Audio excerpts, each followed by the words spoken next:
Assalamualaikum warahmatullahi wabarakatuh. Kami dari kelompok 5 akan mempresentasikan hasil kerja kami, yaitu mengenai paru-paru. Sebelum itu, saya akan memperkenalkan nama-nama anggota terlebih dahulu. Yang pertama ada Najla Anisah Rizkianova, Atika Umairo, Dias Permatabunda, Loli Juliani, Septia Nurul Aulia, Nadila Dwi Utami, Clara Yulia Agustin, Faranita Nur Amalia Putri, Geci Sela Utama, dan saya sendiri Mustika Dwi Amelda. Baiklah, slide selanjutnya akan dijelaskan kepada Clara. Pada Clara dipersilakan. Yang pertama yaitu definisi paru-paru. Paru-paru adalah organ yang terdapat pada rongga toraks yang menyediakan ruang untuk volume paru-paru selama kita bernafas, sehingga toraks tidak terdesak oleh paru-paru yang mengembang saat inspirasi atau saat kita mengambil nafas. Paru-paru merupakan struktur elastis yang dapat mengembang dan mengempis seperti balon dan mengeluarkan udara di dalamnya melalui trakea ketika tidak ada gaya untuk menjaganya tetap mengembang. Paru-paru kanan memiliki 3 lobus, sedangkan paru-paru yang kiri memiliki 2 lobus. Paru-paru kiri lebih kecil karena jantung membutuhkan ruang yang lebih pada sisi tubuh bagian ini.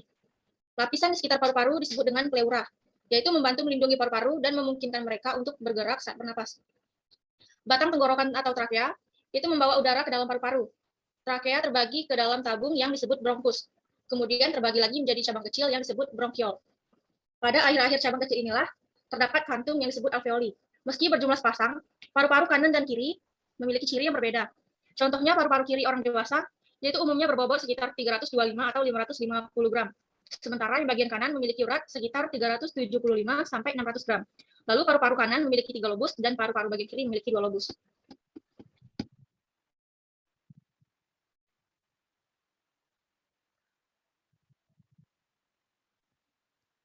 Berikutnya ada bagian dan fungsi dari paru-paru.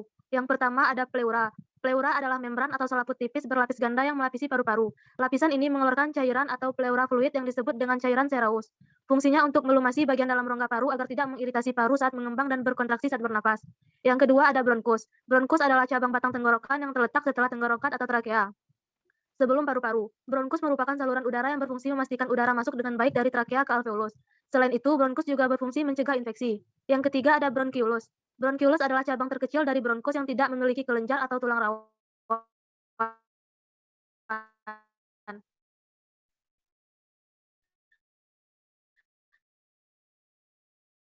Bronkiolus berfungsi menyalurkan udara dari bronkus ke alveoli.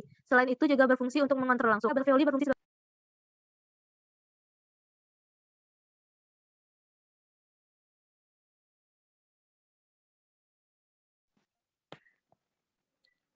Asma adalah salah satu macam penyakit paru-paru kronis yang paling umum terjadi saat mengalami dan sempit, sehingga lebih sulit untuk bernapas. 2. PPOK adalah penyakit kronis, di mana paru-paru Anda meradang sehingga membuat Anda sulit bernapas. Peradangan menyebabkan produksi lendir yang berlebihan dan penebalan lapisan paru-paru.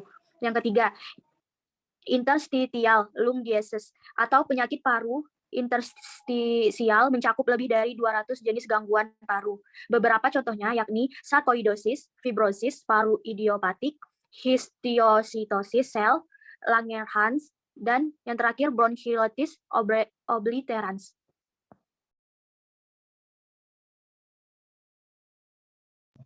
Yang keempat ada cystic fibrosis atau fibrosis kistik adalah penyakit paru-paru bawaan yang menyerang anak-anak yang baru lahir. Ini mengubah susunan lendir di dalam tubuh. Yang kelima, pneumonia adalah infeksi paru-paru yang disebabkan oleh bakteri, virus, atau jamur. Mikroorganisme tubuh dan berkembang di paru-paru menimbulkan gejala yang merugikan.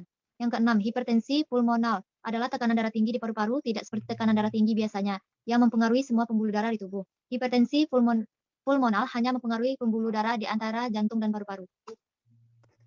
Yang ketujuh ada kanker paru-paru. Kanker paru-paru adalah penyakit di mana sel-sel di paru-paru tubuh tidak normal, secara bertahap mengembangkan tumor. Saat tumor semakin membesar dan semakin banyak, mereka dapat mempersulit paru-paru untuk melakukan tugasnya. Pada akhirnya, sel kanker bisa menyebar ke area tubuh lain. Dan yang terakhir ada tuberkulosis atau TBC. Ada yang disebabkan oleh bakteri Myxobacillus paru-paru yang harus diobati karena bisa mengancam jiwa. Dalam proses pengobatan, penderita harus mengikuti saran dokter.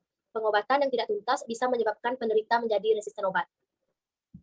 Fungsi paru-paru pada manusia melindungi organ jantung, menyeimbangkan pH, tempat penyaring, melancarkan fungsi mukosiliar sebagai organ ekskresi. Ciri-ciri seorang terkena penyakit paru-paru. Yang pertama, batuk tak kunjung sembuh. 2, sesak napas. Ketiga, produksi dahak berlebihan. Keempat, mengi. Kelima, batuk darah. Keenam, sakit dada. 7, kuku atau bibir jadi pucat. 8, sakit dada. 9, berat badan turun tanpa sebab. 10, sering kelelahan. 11, kaki bengkak dan nyeri. Faktor yang menyebabkan terjadinya infeksi pada paru-paru. Yang pertama merokok, yang kedua serangan virus, yang rendah, kekebalan tubuh. ketiga pengaruh dari lingkungan sekitar.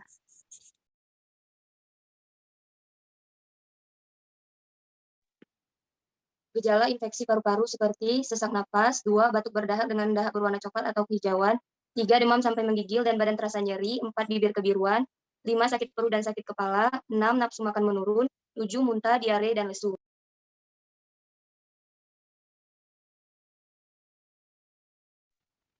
Cara menjaga kesehatan paru-paru. Yang pertama, menjauh asap rokok, berhenti merokok, mencuci tangan dengan sabunan air, melakukan aktivitas fisik, menghindari polusi, dan menjaga kebersihan udara. Baiklah, sekian presentasi dari kelompok kami. Jika ada salah kata kami mohon maaf. Saya selaku moderator mengucapkan terima kasih atas partisipasinya, dan saya ucapkan Assalamualaikum warahmatullahi wabarakatuh.